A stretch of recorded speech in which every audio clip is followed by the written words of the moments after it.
नमस्कार साथियों, आप सबका इस वीडियो में स्वागत है। दोस्तों, जैसे जैसे चुनाव नजदीक आ रहे हैं राजस्थान में, वैसे वैसे राजनीति के समीकरण बदलते हुए नजर आ रहे हैं। अभी हाल ही में नागौर से पूर्व में सांसद रही ज्योति मिर्धा ने भाजपा ज्वाइन की है। यानी कि नागौर से पूर्व में सांसद जो ज्योति मिर्धा है, उसने भाजपा का दामन थामा है। शुरू से ही कांग्रेस ही रही और जाट समाज से ताल्लुक रखने वाली ज्योति मिर्धा एक कद्दावर नेता भी रही है। यानी कि ज्योति मिर्धा का राजनीति में नागौर से काफी नाम है। नागौर लोकसभा से कांग्रेस से सांसद बनकर और लोकसभा पहुंची थी ज्योति मिर्धा, लेकिन 2019 के लोकसभा चुनाव में बनीवाल से टक्कर हुई। यानी कि बनीवाल को 2019 में भाजपा का समर्थन मिला और ज्योति मिर्धा ये चुनाव हार गई। लेकिन अब बनीवाल जो है कांग्रेस से गठबंधन कर सकते हैं, ये चर्चाएं भी आम चल रही है। आपको बता देते हैं कि हनुमान बनीवाल को अब खुली चुनौती ज्योति मिर्धा से मिल रही है।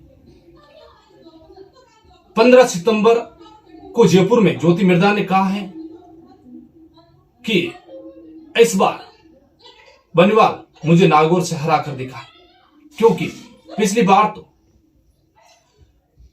उनको बीजेपी से समर्थन था, इस वजह से वो चुनाव जीते और मैं चुनाव हार गई।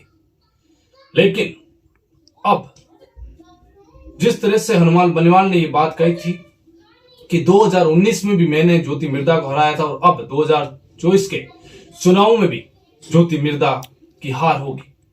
लेकिन उस समय हनुमान बनीवाल को भाजपा का समर्थन था। हनुमान बनीवाल ने केंद्र में भाजपा की सरकार से गठबंधन किया था, लेकिन किसान आंदोलन की वजह से बनीवाल ने यह गठबंधन तोड़ दिया था। लेकिन कुछ सूत्रों के हवाले से यह पता चल रहा है कि बनीवाल कांग्रेस से गठबंधन कर सकते हैं, क्योंकि लोकसभा के चुनाव 2024 में होने वाले हैं और बनीवाल भी ये चाहते हैं कि वो इस बार वापस लोकसभा में पहुंचे और नागौर का नेतृत्व करे। लेकिन कुछ जो आरएलपी के नेता है वो ये बात नहीं मान रहे हैं कि बनीवाल जिस तरह से भाजपा और कांग्रेस दोनों को कोसते हैं, दोनों दलों को कोसते हैं, दोनों दलों के बारे में वो कई सभाओं में बोलते हैं, लेकिन राजनीति में ये सब कुछ चलता है, क्योंकि राजनीति में कोई मायने नहीं रखती है। पार्टी में ऐसी जो विपक्ष होता है वो आरोप प्रत्यारोप का दौर चलता रहता है। लेकिन आपको बता देते हैं कि हनुमान बनीवाल ने गहलोत को भी जो है कई बार कोसा है। उन्होंने वसुंधरा और गहलोत के बारे में भी कई बार बताया है कि दोनों जो है राजस्थान में दोनों का गठबंधन है। लेकिन अब सवाल ये उठता है कि इस बार क्या बनीवाल अपनी पार्टी का गठबंधन कांग्रेस से करेंगे या फिर वो अपने दम पर अकेले ही चुनाव लड़ेंगे, ये तो आने वाला वक्त बताएगा।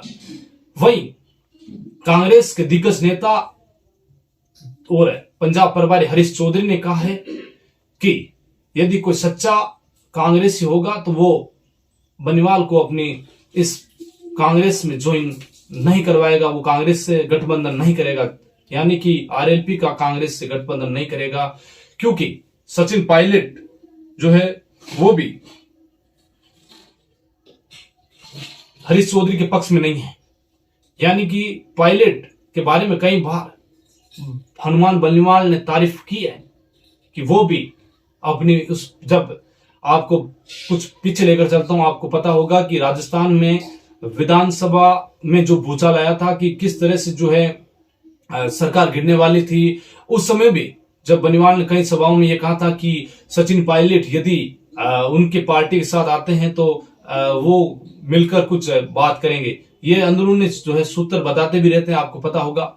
लेकिन जिस तरह से ज्योति मिर्धा ने 2023 के विधानसभा चुनाव से पहले भाजपा का दामन थामा है और अब सीधी चुनौती जो है ज्योति मिर्धा बनीवाल को दे रही है, तो आने वाले वक्त में ये पता चलेगा कि आखिरकार विधानसभा में आरएलपी को कितनी राजस्थान में सीटें मिलती है।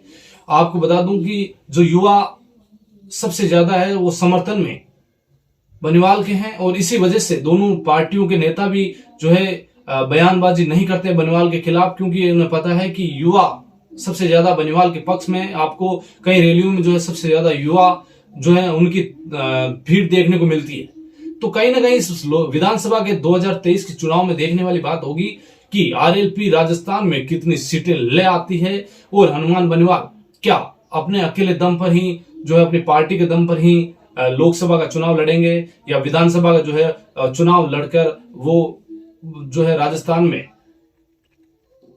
किस रास्ते से जाते हैं, वो देखने वाली बात होगी। तो ये वीडियो यहीं खत्म करते हैं, और भी राजनीतिक वीडियो हम आपके बीच लाने की कोशिश करेंगे, क्योंकि आपके विचार व्यक्त करने की आजादी है और वो विचार आप व्यक्त कर सकते हो। तो ये वीडियो आपको समर्पित है, कमेंट जरूर करना। जय हिंद, जय भारत।